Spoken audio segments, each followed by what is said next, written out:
Fala pessoal, tudo bem? Sejam todos bem-vindos a mais um editorial. Pessoal, quando a gente pensava que não dava para ser pior a nossa situação, quando a gente pensa que não dá para rebaixar mais ainda no quesito anão diplomático, né? Passar mais vergonha no plano internacional, agora o Brasil se superou. Sabe quem resolveu dar um pitaco no Lula e dar um peteleco na orelha dele, dizendo para ele tomar vergonha na cara? Não sabe? O ditador da Nicarágua, o Daniel Ortega. Pois é, o cara resolveu falar coisas sobre o Lula. Será que ele vai, porque lá é uma ditadura mesmo, ele pode falar o que quiser, começar a falar coisas que aconteceram? Não sei se você entendeu, mas o Lula está na pior fase de todos os tempos, ao ponto do Estadão fazer uma matéria falando, sabe, poucas e boas sobre o Lula. A UOL está me surpreendendo porque está fazendo denúncias contra o Lula uma atrás da outra, e a gente vai expor um pouquinho disso aqui. Sabe, tem gente já falando que talvez ali para 2025 uma pressão por impeachment cresça contra o Lula, principalmente pela questão ambiental que estamos enfrentando hoje e também pelos seus posicionamentos em relação a ditaduras. Vamos falar um pouquinho sobre isso? Então não esquece de se inscrever, curtir, compartilhar e deixar seu like. Pessoal, eu estou gravando pelo celular porque o meu computador não está conseguindo conectar a internet, tá bom? Então eu estou fazendo a gravação aqui como se fosse um bate-papo. Eu vim na sua casa para a gente conversar afiado e a gente vai falar um pouquinho sobre política. Teve gente que deixou nos comentários que falou, eu até gostei mais desse formato. Qual formato você gostou mais? Com o computador, usando o estúdio lá ou só com o celular na mão? Tá? Eu particularmente gosto mais de gravar no computador, mas qual que é a sua opinião? Vamos lá, vamos começar com essa matéria aqui, da revista Ceará Mundo. Pois é, você está vendo o Ortega e o Maduro. O presidente, ditador da Nicarágua, Daniel Ortega, criticou e atacou o presidente Lula, do PT, pela posição do governo brasileiro e não reconhecer o resultado das eleições venezuelanas e justificou o rompimento das relações com o Brasil após expulsar o embaixador brasileiro, né, da Nicarágua. Em seu pronunciamento, o presidente nicaragüense criticou a proposta brasileira de um novo pleito na Venezuela e disse que Lula se comportou de forma vergonhosa. Olha que eu nunca ia imaginar que eu ia concordar com o ditador da Nicarágua sobre o Lula, mas também acho que é um governo vergonhoso, né? Falou que se comportou de forma vergonhosa durante a crise pós-eleitoral, acusado de diversas violações aos direitos humanos e perseguição a opositores, inclusive a religiosos. Ortega chegou a mencionar a tentativa de intermediação de Lula com Manágua após a audiência com o Papa Francisco, que foi motivo do afastamento do governo petista com o regime. O que aconteceu? O Papa é um Papa que está muito antenado nessas questões comunistas, né? Você sabe por quê?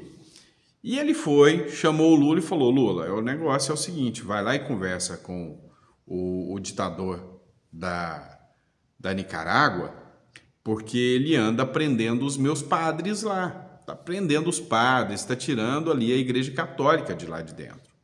O Lula só mandou um recado, falou, eu queria falar com você sobre essas prisões dos padres que estão acontecendo. Ah, rapaz, já foi o estopim, já foi a bomba, né, para soltar no colo do Lula, mandou tirar os embaixadores e agora ele está começando a soltar coisas sobre o Lula, né? Chamou ele de vergonhoso, falou que ele é um traidor da causa.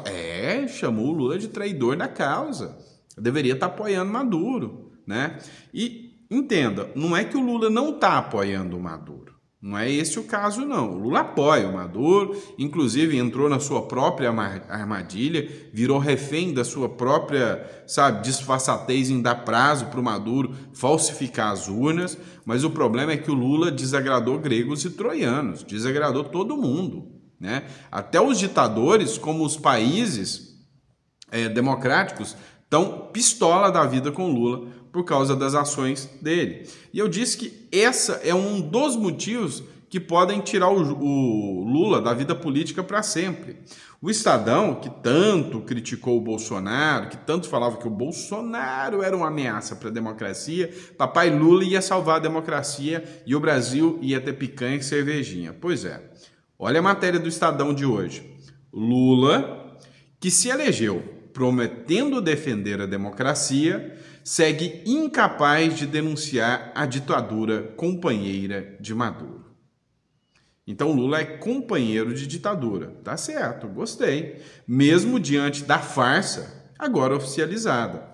E o lance é que teve um presidente do CNE, que é o Conselho Nacional Eleitoral deles, que ele simplesmente falou, olha, foi fraude. É como se aqui no Brasil, de repente, a Carmen Lúcia, que é a presidente do TSE agora, virasse e falasse assim, ó, foi fraude, não ganhou não.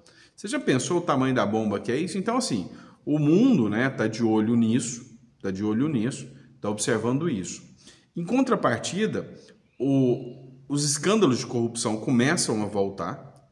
O Brasil nunca teve uma tensão entre instituições tão grande quanto está agora, tá? E aí se alinha ao ponto principal, meio ambiente. Não é um dos discursos da pauta do Lula? Tudo que foi discurso e pauta do governo petista caiu por terra. Mas o Bolsonaro, ele foi péssimo na Covid. Olha a dengue no Brasil, como é que tá? Dengue é um negócio que sempre foi controlado no Brasil. Tá o pior caso dos últimos anos todos. O Lula correu e tomou vacina escondido. Olha a matéria do UOL. Brasil já registrou 5.200 focos de incêndio neste ano. 1.800 foram num só dia. Por incrível que pareça, esses focos de incêndio que aconteceram foram principalmente em regiões governadas por governadores de direita. Matéria da CNN Brasil. Amazonas tem recorde de queimadas, seca antecipada e queda nos níveis dos rios. Ou seja, a situação é caótica. Ontem o Tarcísio de Freitas, que é um gestor bom demais, eu ia falar a palavra com F, mas bom demais, pegou mais de 340 focos de incêndio, fez uma ação coordenada e apagou tudo em questão de horas, né? De um dia para o outro já tinha encerrado os focos de incêndio, ensinando para Marina Silva como é que faz. E aí o negócio é tão tenso que até a Globo News caiu de lenha em cima do Lula, cara. Olha só o que o Demétrio falou. A ministra sugere que a maioria dos incêndios de São Paulo à Amazônia, passando por Mato Grosso, passando pelo Centro-Oeste, são criminosos. Eu não tenho nenhum motivo para acreditar nela. Evidentemente existem incêndios criminosos, tem gente presa em flagrante por incêndios criminosos. Deve ter bastante incêndio criminoso. Mas a afirmação de que a maioria deles são criminosos, o que é diferente de incêndios por falta de cuidado. Quando alguém joga uma ponta de cigarro no mato seco, isso pode dar um incêndio, mas isso não é um incêndio criminoso, é um incêndio negligente. O incêndio criminoso é com a intenção de produzir um incêndio. Quando a ministra fala isso, me parece que ela está se defendendo. E ela precisa se defender, porque esse governo já tem mais de 1 ano e meio. Todos os especialistas alertam há muito tempo para esses incêndios. Sabia-se que a seca desse ano seria prolongada e muito propícia a incêndios, mas nós não temos nada parecido com uma coordenação nacional de combate ao fogo, que coordene vários ministérios, inclusive o Ministério da Defesa, para levar os aviões, né, que são fundamentais no combate ao fogo na Europa, por exemplo, e que coordene os vários entes federativos, o governo da União, dos estados e dos municípios. E agora nós estamos... Ou seja, não tem coordenação nenhuma, não tem organização nenhuma. Nós estamos diante de um governo que deixou o Brasil jogado às traças.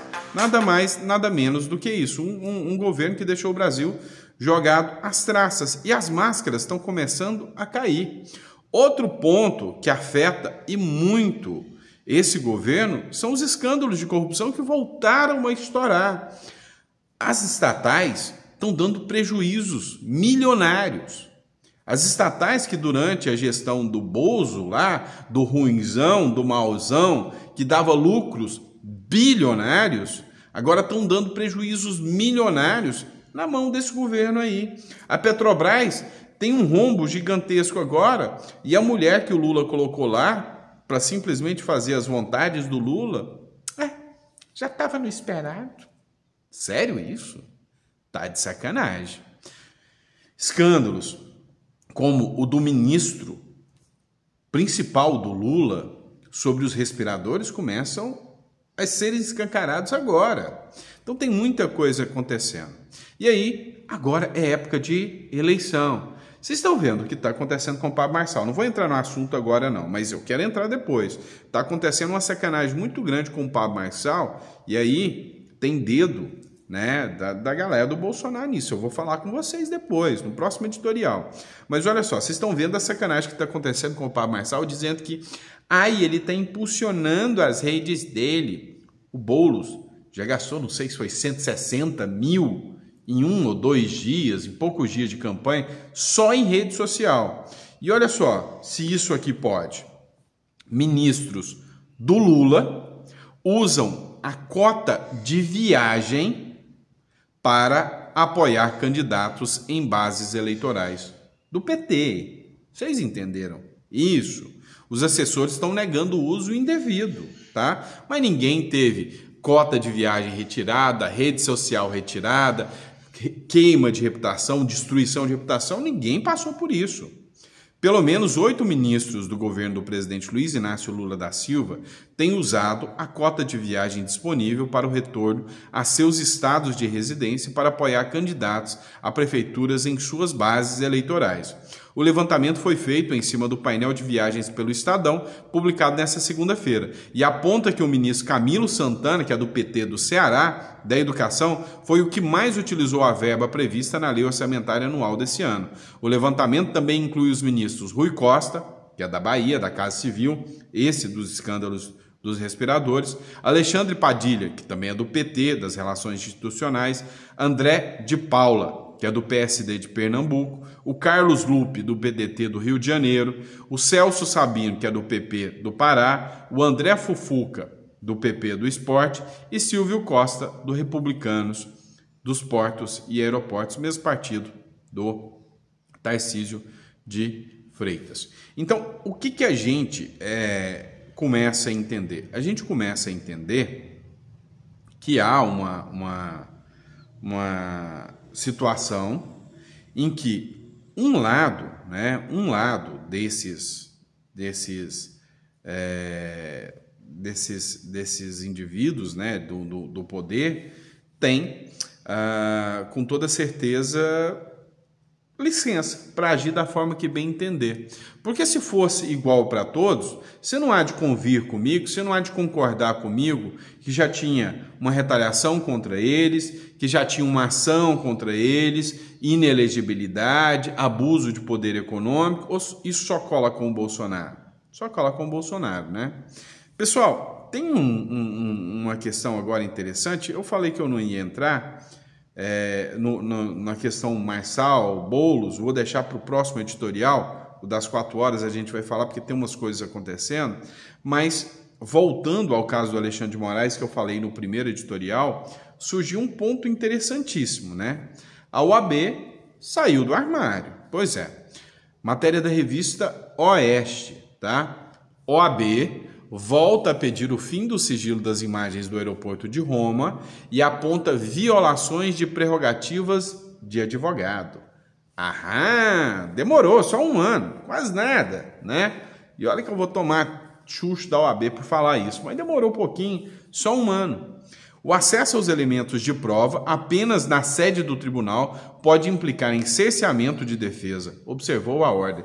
Vocês acham mesmo, OAB, que você submeteu o advogado, ficar 1 ano sem ter acesso à prova pericial ali, ao vídeo, 1 ano sem ter acesso ao vídeo? Eu estou falando do caso do aeroporto, tá, pessoal? O vídeo está disponível no Brasil já tem quase 1 ano. Os advogados não puderam ter acesso a esse vídeo. Foram fazer a perícia com 10 brutamontes do lado, olhando para ver o que eles estavam falando sobre o vídeo e observando totalmente o vídeo. E aí, eles escreveram aqui, ó, o acesso de provas apenas na sede do tribunal pode implicar em cerceamento da defesa, observou a Ordem dos Advogados. Na segunda-feira, a Ordem dos Advogados do Brasil voltou a pedir ao ministro Dias Toffoli, do Supremo Tribunal Federal, o fim do sigilo das imagens do aeroporto de Roma, no caso que envolve uma família, Alexandre de Moraes e seu filho, Alexandre Barsi, né?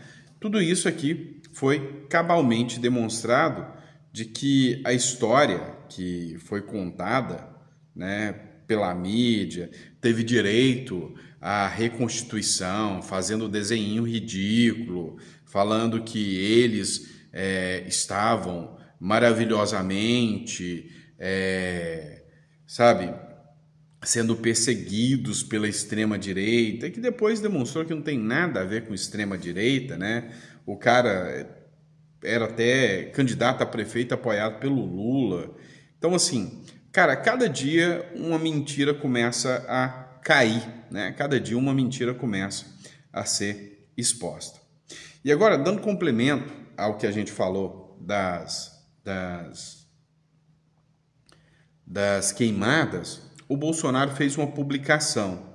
Nessa publicação, ele citou uma matéria da revista Oeste, né? Vocês estão vendo a ministra do Meio Ambiente, com rombo de 68,7 bilhões nas contas públicas, né? Um desastre esse governo. O governo Lula libera 800 milhões para o audiovisual, ou seja, para os artistas. E o Bolsonaro fez uma publicação citando isso aqui, e na publicação do Bolsonaro ele escreveu o seguinte: a farsa com a preocupação com a cultura e com o meio ambiente nada mais é do que a compra de comportamentos pagos com o aumento de impostos e taxas arrancadas pelo povo. Enquanto isso incha-se cada vez mais a máquina pública, nenhum retorno é visível ao brasileiro e os culpados apontam os seus dedos para tudo e para todos, para eles mesmos. No fim, tentam censurar veículos de comunicação e a voz do povo para se tornarem as únicas vozes de informação. Ninguém sofreu um impacto tão grande, mas tão grande, com a vinda de Jair Bolsonaro, né, para a política, quanto esse bando de artista mamador de lei Rouanet. O fato é que eles sabem que a grana chega. Então, quando o Bolsonaro está no poder, fica a turminha do Salve Amazônia fazendo musiquinha e cantando sem nem saber o que está acontecendo, quais são as políticas de atuação do governo. Agora que a situação está muito, mas muito pior, está ridícula, está vergonhoso ver petista aí defendendo ainda esse governo, porque a situação está caótica, os artistas somem. E aí, precisa mandar dinheiro para eles? Cala a boca, fica caladinho, não fala nada disso não, some. Alguém viu aí o DiCaprio, a Xuxa, o Porchat? Eu nem vejo falar do Porchat mais. E esses artistas perderam tanta credibilidade. Cara, tem artista global forte, da Globo, montando canal do YouTube, achando que o povo vai querer vê-los com 50 visualizações, 100 visualizações. Sabe? Acabou para esses caras. Os caras perderam a boquinha na Rede Globo. Perdeu tudo. E o Lula quer retroagir o Brasil. Ele quer fazer o Brasil voltar naquela época em que o dinheiro público ia para a Globo, os artistas traziam uma condução, falavam que o Lula era uma coisa maravilhosa. Hoje acabou.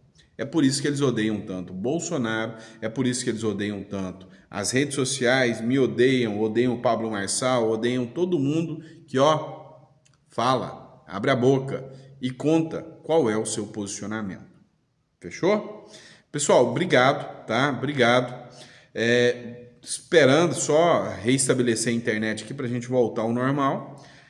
Fala aí pra mim, você gostou mais desse formato de bate-papo ou gostou lá quando a gente grava no computador? Coloca aí no comentário só pra gente saber, tá bom? Obrigado, fica com Deus e eu vejo vocês no próximo editorial. Abraço.